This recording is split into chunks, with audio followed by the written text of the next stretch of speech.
नमस्कार दोस्तों। तो दोस्तों कैसे हैं आप सब।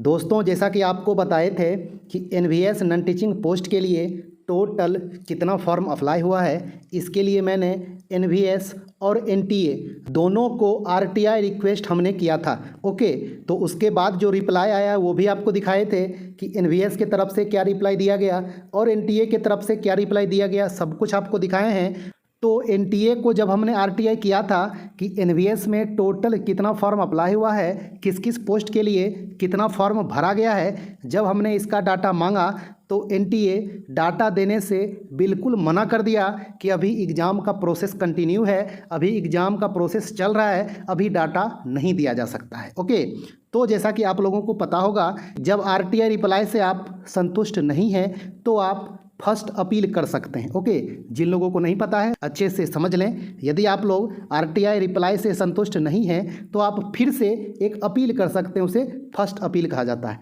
तो हमने भी फर्स्ट अपील किया था कि डाटा क्यों नहीं दिया जा सकता है। ओके, तो आइए आपको एक सीक्वेंस में जल्दी से बता देते हैं। तो आइए सबसे पहले आपको दिखाते हैं कि हमने जो आरटीआई में क्वेश्चन पूछा था वो क्या पूछा था, और उसके बाद आपको आगे सब कुछ अच्छे से बताते हैं। तो दोस्तों हमने टोटल 3 क्वेश्चन पूछा था कि इसमें पोस्ट वाइज कितना कितना अप्लाई हुआ है उसका डाटा दिया जाए, यदि पॉसिबल हो तो मुझे कैटेगरी वाइज डाटा दिया जाए कि किस किस कैटेगरी का कितना कितना अप्लाई किया है। ओके, और उसके बाद सेकेंड क्वेश्चन हमने ये पूछा था कि इसका एग्ज़ाम कब तक हो सकता है, जो ऑनलाइन एग्ज़ाम होगा सीबीटी वो कब तक होगा।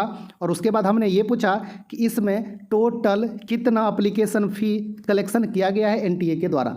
अब कुछ दोस्त लोग बोलेंगे कि ये एग्ज़ाम तो एनवीएस का है तो फिर आपने एनटीए को क्यों आरटीआई किया है। तो एनटीए को हमने इसलिए आरटीआई किया कि एनवीएस नॉन टीचिंग एग्जाम 2024 का जो अप्लाई हुआ है एनटीए ने ही करवाया है और इसका एग्जाम कंडक्ट भी एनटीए ही करवाएगा। ओके, तो इसलिए हमने एनटीए को आरटीआई किया था। ओके, तो ये तीनों का क्या रिप्लाई आया था आइए आपको वो दिखाते हैं, उसके बाद आपको फर्स्ट अपील दिखाएंगे। तो दोस्तों जैसा कि आप लोग देख सकते हैं कि हमने जो आरटीआई किया था वो 16 मई 2024 को किया था और इसका जो रिप्लाई आया था वो 12 जून 2024 को आया था। ओके, और ये रिप्लाई में क्या कहा गया आप लोग अच्छे से देख लें।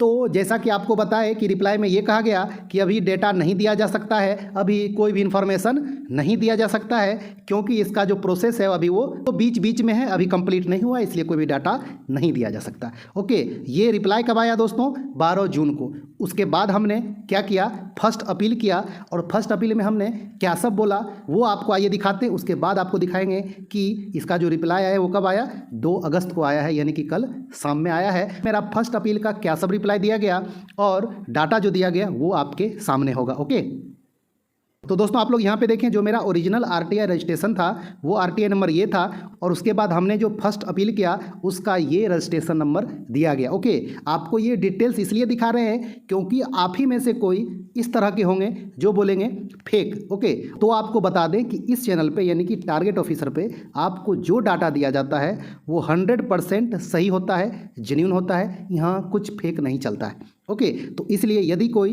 फेक कमेंट्स करने वाले होंगे तो आप ये ध्यान रखें कि आपको सीधे ब्लॉक कर दिया जाएगा। ओके, क्योंकि मेरे चैनल पे फालतू कमेंट्स का कोई जगह नहीं होता है। ओके, आइए आपको दिखाते हैं कि हमने फर्स्ट अपील में क्या सब बोला। तो दोस्तों आप लोग यहाँ पे देखें, फर्स्ट अपील का जो हमने ग्राउंड रखा कि इनकम्प्लीट, मिसलीडिंग और फॉल्स इन्फॉर्मेशन हमको दिया गया है, तो हमने इस ग्राउंड पे फर्स्ट अपील किया कि मिसलीडिंग किया गया है, डाटा नहीं दिया गया। तो हमने ये लिखा कि submission of application process has already been completed but NTA has no data for RTI reply to public, है ना।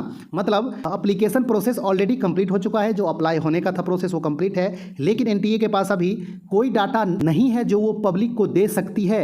इस तरह से मिसलीड क्यों किया जा रहा है हमने ये लिखा और उसके बाद हमने ये लिखा कि no right to know total application submitted by candidate, है ना। मतलब यह जानने का अधिकार नहीं है कि कैंडिडेट ने कितना एप्लीकेशन सबमिट किया है। Which type of the rules will be violated after giving the information about total number of candidate submitted the application, है ना। मतलब हमने ये कहा कि कौन सा रूल का उल्लंघन हो जाएगा यदि आप टोटल नंबर ऑफ कैंडिडेट कितना अप्लाई किया ये बता देंगे तो कौन सा रूल का उल्लंघन हो जाएगा, हमने ये पूछा। और उसके बाद हमने ये लिखा कि which type of secrecy will be disclosed after giving the total number of candidate submitted the application. मतलब कौन सा ऐसा बात है जो उजागर हो जाएगा यदि आप डाटा दे देंगे तो। और उसके बाद हमने जो लास्ट में लिखा कि is it confidential information according to NTA, मतलब ये जो डेटा है यानी कि टोटल कितना कैंडिडेट अप्लाई किया, क्या ये एनटीए के अकॉर्डिंग कॉन्फिडेंशियल डाटा है, मतलब इसको छुपा के रखा जा सकता है, इसको पब्लिक को बताया नहीं जा सकता है। हमने इस तरह से लिखा और हमने बहुत गुस्से में लिखा था। ओके, और उसके बाद अब फाइनली लगभग 2 मंथ के बाद इस आरटीआई फर्स्ट अपील का रिप्लाई आया और एनटीए ने डाटा दिया। ओके, तो अब आइए आपको दिखाते हैं कि इस फर्स्ट अपील का क्या रिप्लाई आया। तो दोस्तों यहाँ पे देखें, फर्स्ट अपील का जो डाटा दिया गया, ये फर्स्ट अपील का रजिस्ट्रेशन नंबर है और ये जो हमने फर्स्ट अपील कब किया था, वो 12 जून को किया था। जिस दिन आरटीआई रिप्लाई आया था उसी दिन हमने फर्स्ट अपील भी कर दिया था। ओके, और ये फर्स्ट अपील डिस्पोज ऑफ कब किया गया, तो 2 अगस्त को, यानी कि ये जो डाटा आया है फर्स्ट अपील वाला जो रिप्लाई दिया है वो 2 अगस्त को दिया है, यानी कि कल शाम में दिया है। ओके, तो इस फर्स्ट अपील के रिप्लाई में क्या कहा है एनटीए, आइए आपको एक एक करके दिखाते हैं अच्छे से।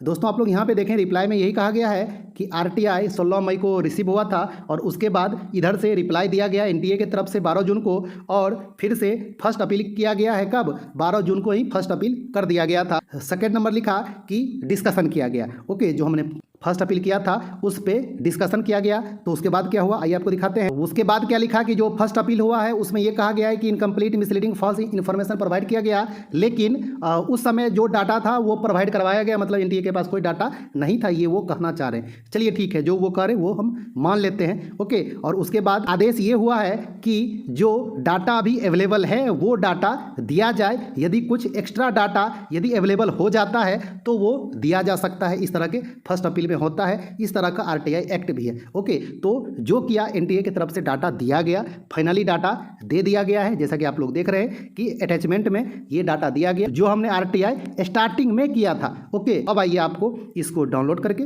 बताते हैं कि कितना कितना अप्लाई हुआ है, इसका एग्जाम डेट कब होगा, इसके बारे में क्या कहा गया एनटीए के द्वारा, और टोटल कितना एप्लीकेशन फी कलेक्शन हुआ इसके बारे में क्या कहा एनटीए। आइए आपको सब कुछ अच्छे से बताते हैं। तो दोस्तों फाइनली ये डेटा एनटीए की तरफ से प्रोवाइड करवाया गया। Post wise count of registered candidate है ना, जो रजिस्टर्ड कैंडिडेट हुआ है, जो फाइनल सबमिट किया है उसका डाटा दिया गया। तो असिस्टेंट सेक्शन ऑफिसर पोस्ट के लिए टोटल 2122 कैंडिडेट ने अप्लाई किया है, 2122। ओके, इसके बाद ऑडिट असिस्टेंट के लिए टोटल 11377 कैंडिडेट ने अप्लाई किया है। ओके, इसके बाद अब आप लोग देख लें कैटरिंग सुपरवाइजर के लिए। तो आप लोग यहाँ पे देखें, कैटरिंग सुपरवाइजर के लिए टोटल 4642 कैंडिडेट ने अप्लाई किया है, यानी कि 4642 कैंडिडेट कैटरिंग सुपरवाइजर पोस्ट के लिए अप्लाई किया है। इसके बाद आप लोग देखें कंप्यूटर ऑपरेटर के लिए टोटल 5061 कैंडिडेट ने अप्लाई किया है कंप्यूटर ऑपरेटर पोस्ट के लिए। ओके, इसके बाद अब आप लोग देखें इलेक्ट्रिशियन कम प्लम्बर के लिए। तो इलेक्ट्रिशियन कम प्लम्बर पोस्ट के लिए 12484 कैंडिडेट ने अप्लाई किया है। इसके बाद अब आप लोग देख लें फीमेल स्टाफ नर्स के लिए। फीमेल स्टाफ नर्स के लिए 12079 कैंडिडेट ने अप्लाई किया है फीमेल स्टाफ नर्स के लिए। और इसके बाद अब आप लोग देख लें junior secretary assistant headquarter RO cadre और जेएनवी कैडर में कितना कितना अप्लाई हुआ है। दोस्तों आप लोग यहाँ पे देखें, जूनियर सेक्रेटरीट असिस्टेंट हेडक्वार्टर और आरओ कैडर के लिए 36,471 कैंडिडेट ने अप्लाई किया है और जूनियर सेक्रेटरीट जेएनवी कैडर के लिए 87,600 कैंडिडेट ने अप्लाई किया है। ओके, इस हेडक्वार्टर और आरओ के लिए तो ज़्यादा वैकेंसी है नहीं, फिर भी अप्लाई बहुत ज़्यादा हुआ है। इसके अकॉर्डिंग आप लोग देखेंगे तो जेएनवी कैडर में ज़्यादा अप्लाई नहीं हुआ है ना। तो जो दोस्त लोग जेएनवी कैडर के लिए भरे होंगे उनके लिए एक अच्छा चांस हो सकता है। आप लोग अच्छे से प्रिपरेशन करें और एक सीट इसमें पक्का कर सकते हैं, अच्छा मौका आपके पास है। जो हेडक्वार्टर और आरओ के लिए ओनली अप्लाई किए होंगे तो आपके लिए कंपटीशन बहुत ही तगड़ा होगा, क्योंकि वैकेंसी बहुत ही कम है हेडक्वार्टर आरओ कैडर में और अप्लाई बहुत ज़्यादा हुआ है वैकेंसी के अकॉर्डिंग। ओके, और इसके बाद अब आप लोग देख लें जूनियर ट्रांसलेशन ऑफिसर के लिए। जूनियर ट्रांसलेशन ऑफिसर के लिए 1307 कैंडिडेट ने अप्लाई किए हैं। उसके बाद लैब अटेंडेंट के लिए 70,192 कैंडिडेट ने अप्लाई किया है।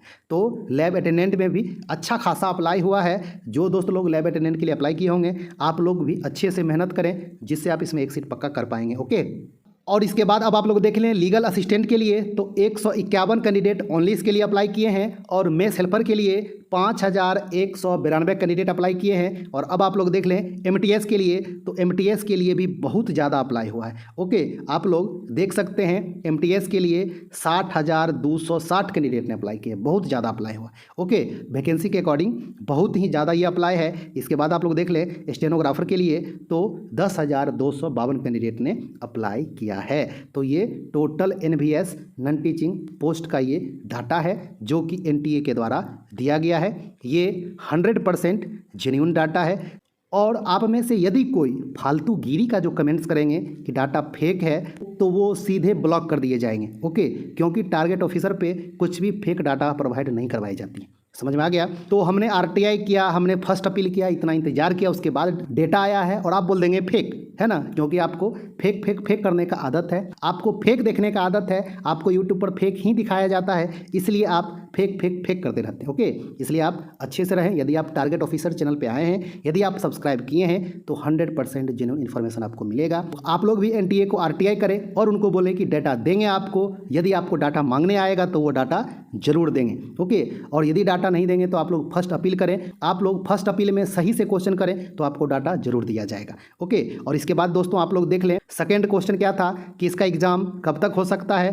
तो NTA के द्वारा यही लिखा गया है कि इसकी जानकारी ऑफिशियल वेबसाइट पे दी जाएगी, कैंडिडेट वेबसाइट चेक करते रहें। और थर्ड में हमने क्या पूछा था कि टोटल कितना फीस कलेक्शन हुआ है, तो NTA की तरफ से क्या जवाब दिया गया है कि ये फीस का डाटा है, मतलब कुछ भी दे दिया गया है ना। हमने पूछा कि टोटल कितना कलेक्शन हुआ है, तो ये डाटा क्या दिया है कि ये अप्लाई करने का फीस था। चलो ठीक है, ये एप्लीकेशन फीस से उतना ज़्यादा मतलब है नहीं कैंडिडेट को, टोटल कितना अप्लाई किया वो मतलब था, जो कि आपने दे दिया। आपका बहुत बहुत धन्यवाद। ओके, तो दोस्तों ये फाइनली टोटल अप्लाई का डाटा था, लेकिन कैटेगरी वाइज डाटा नहीं दिया गया। तो छोड़िए, आपको टोटल डाटा पता चल गया, किस कैटेगरी में कितना अप्लाई हुआ है उस पर आप ज़्यादा ध्यान मत दें। आप लोग अच्छे से प्रिपरेशन करें, आपका एग्जाम बहुत जल्द लिया जा सकता है। ओके, और आपको इस चैनल पे हिंदी का, कंप्यूटर का, GK GS का बेहतरीन कंटेंट देंगे जो आपको इस एग्जाम में अच्छा खासा हेल्प करेगा। ओके, और अब आप लोग देखिएगा बहुत सारे यूट्यूब चैनल इसका स्क्रीनशॉट लेके वीडियो बनाएंगे कि RTI डाटा आ गया, देख लो कितना अप्लाई हुआ है, हमने RTI किया था, RTI रिप्लाई आ गया।